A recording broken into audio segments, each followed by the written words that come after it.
Hi everybody, this is Susie Clark. Welcome to the colored pencil class.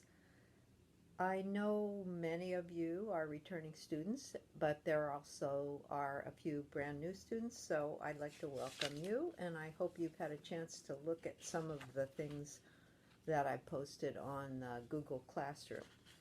By now you should have seen and hopefully printed out the materials list. And I did actually modify it since I first posted it. So anyway, look at it again and just make sure you have the things on there. The main thing is a nice set of colored pencils, Prismacolors. And there'll be some other things that are listed on there, including a colored pencil blender. This is a Prismacolor blender. They also have a soluble blender that is a little bit smelly, and it's like a liquid, more of a liquid. This is a dry blender. So anyway, we'll look through those. You should have a sharpener of some kind. I actually just use my electric pencil sharpener. That seems to work pretty good.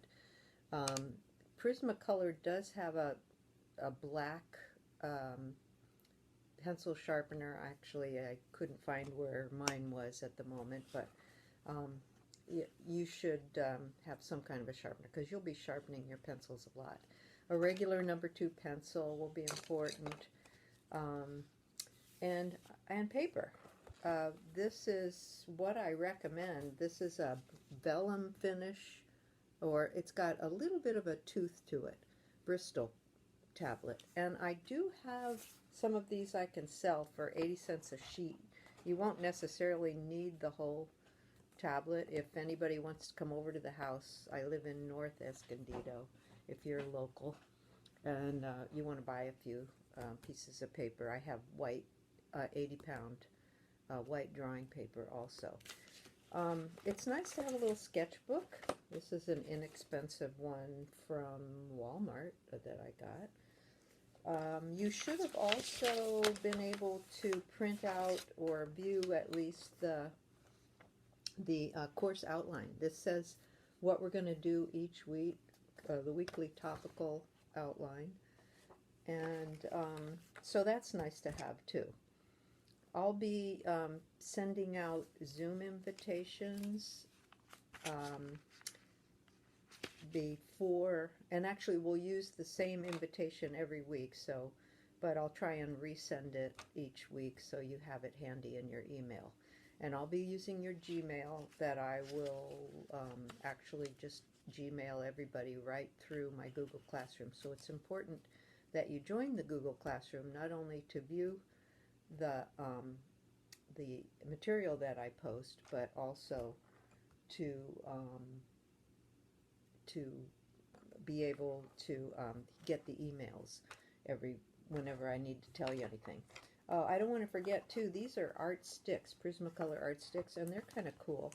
They're the same thing that's in the colored pencils, only they're in stick form, so it's like a big crayon, so you can lay on colors a little more quickly. Okay, I'm going to show you a couple other things, so I'm going to sign off and sign back in and show you some things with my phone. Okay, bye. Hi again. I wanted to show you my workspace. My husband Chris is a framer, and these are all of his frame corners. This is one of my workspaces where I do my artwork, and also I take over this table too, as you can see. This is the computer where I'm going to be Zooming with you guys each week, and my new coffee mug heater that I got for Christmas. Woo-hoo! With my Supergirl, or I don't know what she is. She's a Wonder Woman, I guess. Anyway, so I have my computer open to Google, my Google page. And you just do google.com and it gets you to a page. If you have your own Google account, you'll have a little circle, and you might have a photo in it. But the important thing is seeing those 9 little dots. We call it the waffle, 9 little squares. And when I click on that,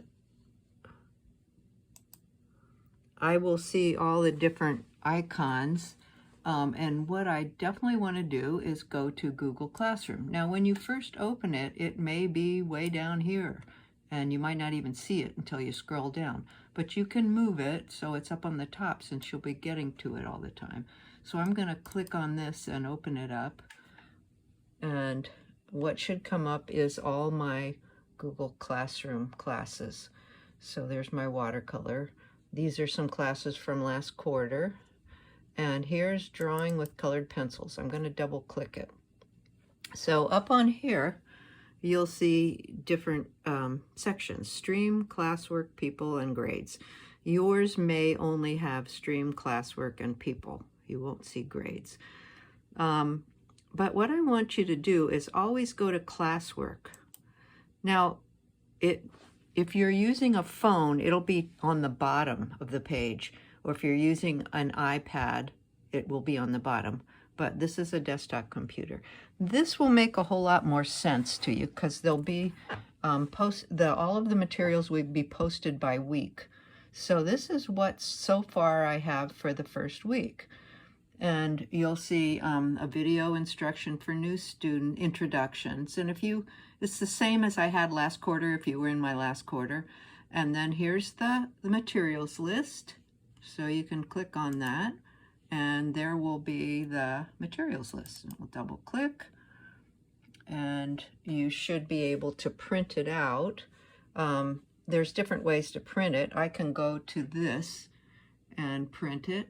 It might end up coming right up here on this little thing, which shows that it's been downloaded. So then you can move it. So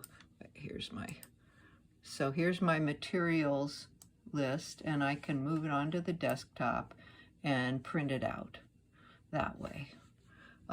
So there's different computers will have different ways to print it, but you should be able to get to a point with a couple of steps to be able to print it. So I'm going to go back to classwork. I'm going to close that by clicking on it, and here's the course outline. Same thing.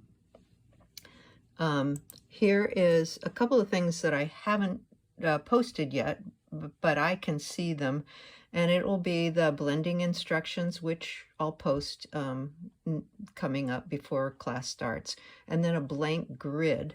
So it would be this blending exercises document.